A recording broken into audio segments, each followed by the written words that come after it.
Mwiriwe neza abana nkunda, uyu munsi tugiye kwiga inyamaswa ziba mu rugo. Turiga zingahe? Turiga 3, tumenye nuko bazita mu cyongereza. Are you ready?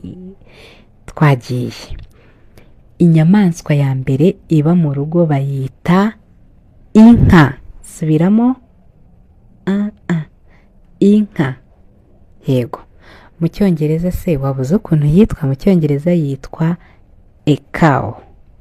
Yitwa a cow. Bravo. None se tuganire, wabuzi iki? Wabuzi inka itanga iki? Inka itanga iki? Inka rero itanga amata. Twese ntidukunda amata. Yego. Rero amata aturuka kuki? Ku nka, ariyo yitwa a cow. Bravo. Twagiye ku nyamaswa ya kabiri iba mu rugo. Iyo rero bayita inkoko. Mu cyongereza murabizi? Okay. Mu cyongereza bayita a hen. Subiramo. A hen. Mu kinyarwanda inkoko. Yego. Inkoko se mwaba muzi kitanga?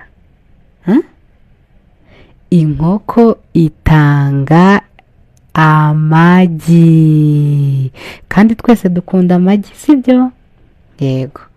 Inkoko itanga amagi. Mu cyongereza ikitwa a hen. Bravo. Mbega ukuntu muri abahanga we. Twagiye ku nyamaswa ya gatatu iba mu rugo. Yaje. Yitwa gute? Yitwa a dog. A dog ni iki? Imbwa. Inyamaswa rero ya gatatu iba mu rugo yitwa imbwa. Mu cyongereza bakavuga ko yitwa a dog. Subiramo. A dog. Ya. None se mwaba muzi iki imbwa ikora?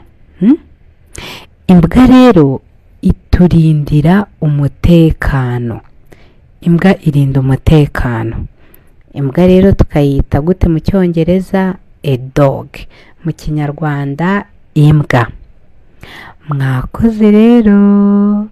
Mubwire ababyeyi bakore subscribe kugira ngo video y'ubutaha izaza ifite ukuntu inka ivuga, ukuntu inkoko ivuga n'ukuntu imbwa ivuga ntibizagucike, nuko tuziga izindi nyamaswa zitandukanye mu cyongereza no mu kinyarwanda.